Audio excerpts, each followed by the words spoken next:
this video, I'm going to show you the easiest way to play a major scale on the piano.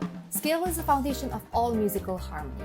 All major scales consist of 8 notes, and there is a formula for all major scales.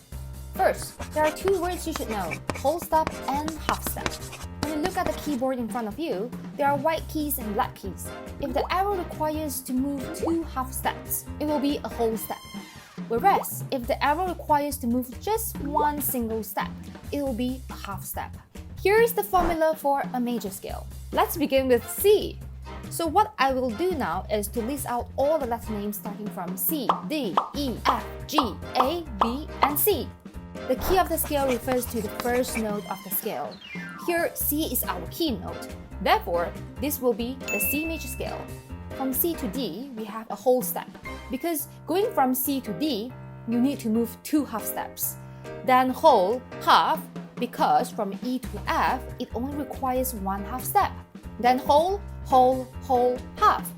So with this formula, we can play all the major scales in different keys such as G major. A G major scale begins with the note G. And with this formula, which is whole, whole, half, whole, whole, whole, half, something interesting happening here. F has to be sharpened in order to fit into the formula. Therefore, F sharp becomes the key signature of G major. Same formula can apply to F major scale as well, and you will get a B flat. To play a C major scale, all you need to do is to play the white notes from C to C. Before playing the scale, we have to sort out the fingerings first.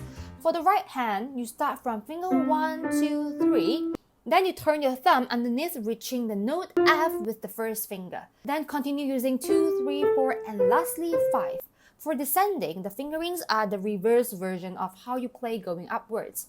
So I continue with 4, 3, 2, 1. Then my third finger cross over, reaching the E note, then carry on with the second and the first finger.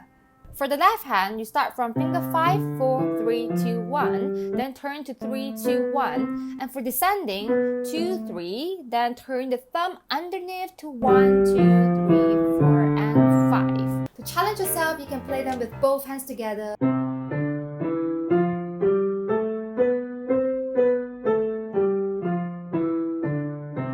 Later on, you can also increase the difficulty by extending the scales to 2 or 3 octaves, or to increase the tempo, or to play them in different rhythm, or even playing in different articulations like staccato. Yep, you know the game. Just keep in mind, this set of fingerings is not the only one. You may need different fingerings for certain key. Well, that's it. I hope you enjoyed this video. Like, share, and subscribe, and I'll see you guys next time.